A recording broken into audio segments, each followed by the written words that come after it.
Oferecimento Link Telecom, 100% fibra, 100% Goiâna. Veste, vestindo mulheres com estilo e elegância.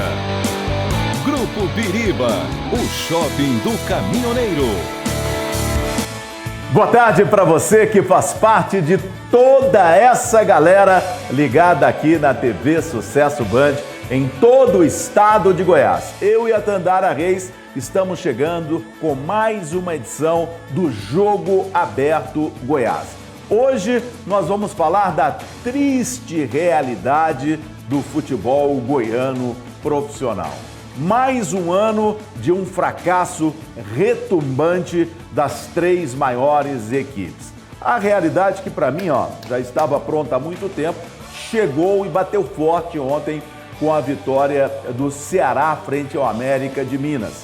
Não teremos nenhum time goiano subindo da Série B para a Série A. Goiás e Vila Nova no final de semana, melancolicamente, estarão disputando 2 amistosos. Último jogo, graças a Deus. O Atlético não. A torcida do Atlético ainda vai sofrer mais um pouquinho. Continua aí a sua turnê de amistosos dentro do Campeonato Brasileiro e joga contra o Atlético Paranaense amanhã. Ainda tem 4 partidas pela frente. O torcedor atleticano vai sofrer mais um pouquinho. Mas isso é assunto para daqui a pouco. A gente vai falar sobre a seleção brasileira. Será que a gente vai sofrer hoje de novo também contra o Uruguai lá na Fonte Nova? Sintoma de um jogo bem complicado. E a gente vai falar da volta da Fórmula 1, a Fórmula 1 voltando na madrugada de sábado para domingo com o Grande Prêmio de Las Vegas. Tandara, mais uma vez a gente bate naquela tecla. Deve ser muito legal torcer para o Atlético Mineiro, torcer para o Botafogo, torcer para o Fluminense, torcer para o Flamengo, torcer para o Palmeiras, que são times que disputam alguma coisa. Duro é a gente torcer aqui para time se manter em Série B, para time não cair para a Série C, para time cair para a Série B e ficar na Série B. É duro, é duro. O torcedor goiano realmente é um herói, porque é duro. O Goiás ontem já foi sepultado. Ele estava ali sendo velado e ontem foi sepultado. Boa tarde, Theo. Boa tarde para todo mundo que nos acompanha aqui no Jogo Aberto Goiás. O Goiás tinha esperança ainda, né? Esse pelo menos era o discurso do Mancini em todas as entrevistas coletivas. A gente sabia que era muito difícil e ontem, né, o Ceará venceu o América Mineiro, subiu para o G4 e agora o Goiás não consegue alcançar mais o G4 porque o Ceará tem 2 vitórias a mais. O Goiás então não tem mais chances. Temporada realmente para esquecer do futebol goiano, né? Vila Nova e Goiás ficaram na Série B, Atlético caiu também para a Série B. E a nível nacional, nenhum time se destacou. O Vila Nova ficou com o vice-campeonato goiano e também com o vice-campeonato da Copa Verde. O Goiás nem vice pegou e o Atlético, pelo menos, foi campeão goiano. Daqui a pouquinho a gente vai falar mais sobre a vergonha desses times profissionais goianos e a incompetência das suas diretorias. Mas agora a gente vai falar sobre o que aconteceu ontem, né? Nós temos uma imagem aqui, quase 64 mil pessoas no Castelão, na vitória do Ceará frente ao América. Foi o recorde de público. Isso é bacana, né, gente? Estádio grande, estádio bonito. A gente fala 64 mil pessoas. Aqui a gente fala 10 mil, 11 mil pessoas. Serra Dourada aí vai entrar numa reforma. Colocaram o holofote lá, não sei pra quê. Porque não vai ter jogo antes da reforma. A reforma agora vai ser definida dia 5. Quem é que vai pegar o Serra Dourada para cuidar? Mas olha que imagem bonita, gente, Isso é o futebol lá do Ceará, que tem o Fortaleza ainda lutando pelo título da Série A. Fortaleza era menor que o Goiás. E tem o Ceará lutando para voltar para a Série A do campeonato. E tem uma boa estrutura fora de campo também. Olha que imagem linda. E nessa imagem eu chamo agora para a gente ver o sepultamento do Goiás com a vitória do Ceará 1-0 frente ao América de Minas Gerais. É a Tandara que conta para a gente.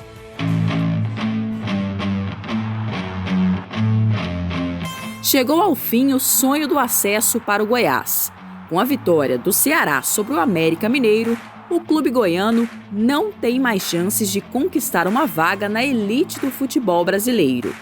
Com 60 pontos e 17 vitórias, 2 a menos que o Ceará, o Verdão entrará em campo apenas para cumprir tabela na última rodada e terá como adversário o Novo Horizontino, time com chances reais de conquistar o acesso no próximo domingo no estádio Ailê Pinheiro. Nós sabemos que vai ser um jogo difícil, porque o Novo Horizontino é uma das equipes que está ali já para buscar o acesso. Tem um time que ao longo de toda a Série B foi muito equilibrado nas mãos do Eduardo. A gente tem certeza que vai ser um jogo duríssimo. Ao Goiás, resta lutar por um recorde histórico. Se vencer o Grêmio Novo Horizontino, o Verdão chegará à marca de 7 vitórias seguidas na Série B. Feito inédito para o clube goiano, que nunca alcançou essa sequência positiva em nenhuma das divisões do Campeonato Brasileiro. Até então, o Esmeraldino venceu, no máximo, 6 jogos consecutivos, em 3 oportunidades na Série A, nos anos de 2003, 2009 e 2013, e em 2 temporadas na Série B, a atual e a de 2012. Apesar da possibilidade de alcançar um recorde histórico, para o Goiás fica o sentimento de frustração. Afinal, se o time tivesse reagido antes, poderia ter conquistado o tão sonhado acesso. Não tenha dúvida que a nossa equipe acertou no final do campeonato, né? A gente lamenta um pouco isso daí, porque se fosse um pouquinho antes, a gente com certeza estaria brigando aí palmo a palmo com essas outras equipes que estão um pouco mais à frente.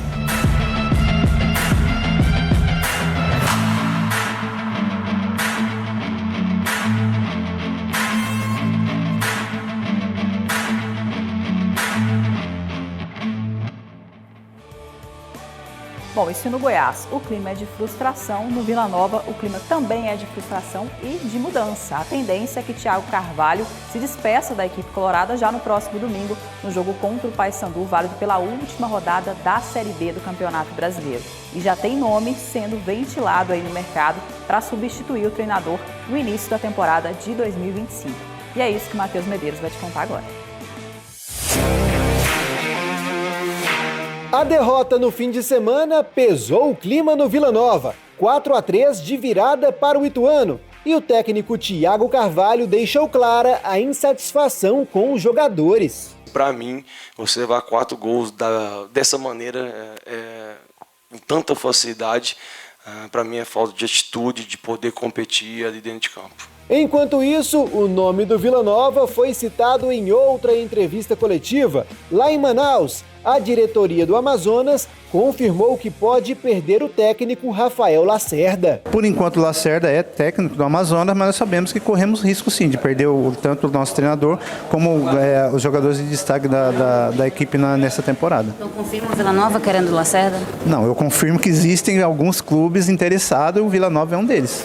Dá pra ver que o Vila Nova já está no mercado, mas Rafael Lacerda não é o único nome. O clube também estuda Rafael Guanais, técnico do Operário há 2 anos, e Humberto Louser, que já treinou o próprio Vila em 2019. De qualquer maneira, a tendência é que Thiago Carvalho encerre sua passagem pelo Tigrão nesse fim de semana. Faz parte do futebol, né? Se tem uma convicção de não continuação, tem que procurar outro profissional e assim faz. Para mim é tudo tranquilo. Isso aí é normal. A gente, ele me contratou, se ele não vai continuar, é assim que funciona e para mim faz parte. Enfim, mas eu vou cumprir muito bem o que combinei, fazer os 6 jogos. Agora falta só um. Compromisso contra o Paysandu na última rodada da Série B. Um jogo que não vale nada para nenhuma das equipes. Entretanto, se tratando de Paysandu, o Vila Nova tem uma certa dívida. Lembra das goleadas sofridas na final da Copa Verde? 6-0 em Belém, 4-0 em Goiânia, 10-0 no agregado. Sem dúvidas, o Colorado não quer mais uma marca negativa na Casa do Papão.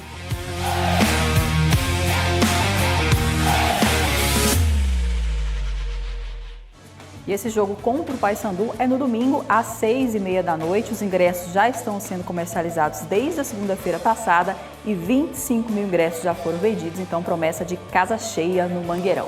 Vamos falar agora do Atlético. A equipe rubro-negra entra em campo amanhã diante do Atlético Paranaense, jogo fora de casa, e o Matheus Medeiros está chegando com os detalhes da preparação rubro-negra.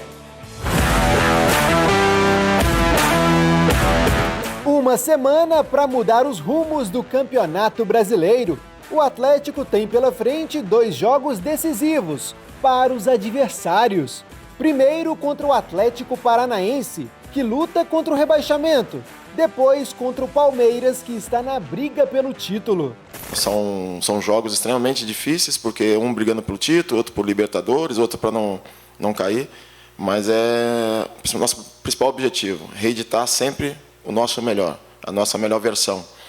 E isso que a gente vai estar trabalhando para esse jogo de quarta-feira, depois sábado contra o Palmeiras e por mais 3 jogos que vão estar faltando. A missão rubro-negra é maior que atrapalhar os adversários. O time tem como meta não fazer a pior campanha goiana na elite do futebol brasileiro. Para isso, precisa ultrapassar os 30 pontos, marca conquistada pelo próprio Atlético em 2012. Em 2025, o Dragão somou 26 pontos até aqui. O que a gente está vivendo daqui para frente é viver cada jogo, né? Estudar bem o adversário, para que a gente possa ter a melhor formação, para a gente possa ter, né, as melhores informações do adversário, para que a gente possa ter sucesso, né?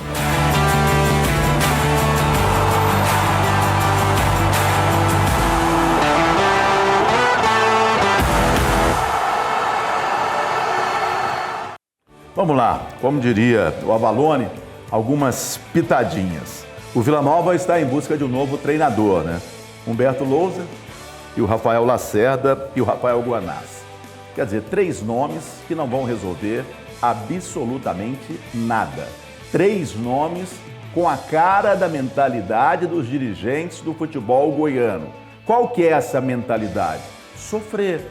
E depois falar, olha, nós não temos investimentos como os outros times. É verdade, o Vila Nova devia ser o 4º pior orçamento. Por quê? Porque optou em fazer uma melhor estrutura para os seus jogadores. Então que agora traga jogadores que possam honrar a camisa do Vila. Eu vi aí na reportagem dizendo, olha, 6-0 perdeu o Paysandu, 4-0, 6-0 fora, 4-0 em casa e na Copa Verde. Essa foi a maior vergonha da história do Vila Nova. Então tragam jogadores que não façam o torcedor passar essa vergonha. Que os dirigentes tenham um pouquinho do sentimento do torcedor no Vila Nova. O Goiás, vocês sabiam que o Messias tem um salário de 300 mil reais, gente? O Messias tem um salário de 300 mil reais. O Goiás foi o segundo melhor orçamento da Série B, só perdendo para o Santos. E olha, pau a pau, hein? Não ficou muito longe. E fez esse papelão. Ah, mas ganhou 6 jogos. Agora, depois que a vaca foi pro brejo, e agora o Goiás está falando em Caio Dantas, do Guarani. O Guarani é o último colocado, tá bom, gente? É o último colocado, tá rebaixado. E Juninho, do América. Quer dizer, vai manter o mesmo padrão? Vai ser esse mesmo padrão pro próximo ano? O que esse Andrino tá fazendo lá ainda? Se eles não vão ficar com o atual treinador, estão falando no Jair Ventura, o Jair Ventura, eu digo para ele isso. Eu falo, Jair Ventura, você é o melhor treinador para trabalhar com um time ruim. Então a gente pode esperar da parte do Goiás contratações ruins, time para sofrer, time para jogar por uma bola. Porque se eles forem atrás do Jair Ventura, outro detalhe, o Jair Ventura não sabe até hoje por que eles não quiseram renovar o contrato com ele. Essa turma que deixou esse pessoal aí, Conselho Administrativo, CEO, essa turma, Edmim Pinheiro, Paulo Rogério, essa turma aí. Essa turma não teve a capacidade de pegar o telefone e falar, Jair, nós não temos interesse no seu trabalho não, tá bom? Ele não sabe até hoje por que ele saiu da equipe do Goiás. E esperar o quê do Atlético, que está numa Série A de Campeonato Brasileiro, pensando em não fazer a pior campanha de um time goiano na Série A, com coisa que o time goiano já disputou título. Então, essa é a realidade do futebol goiano. Enquanto a gente tiver um monte de incompetente dirigindo com a cabecinha desse tamanhozinho, torcedor, vocês vão continuar sofrendo como a gente. Seria bacana estar falando aqui, olha, o Goiás está lutando para subir para a Série A na última rodada. Olha, o Atlético pode conseguir uma vaga na Sul-Americana. Mas eu estou ficando maluco, eu acordei, Tandara. Bom, a gente vai para um rápido intervalo e daqui a pouco a gente volta com muitas informações da seleção brasileira que hoje enfrenta o Uruguai pelas eliminatórias da Copa.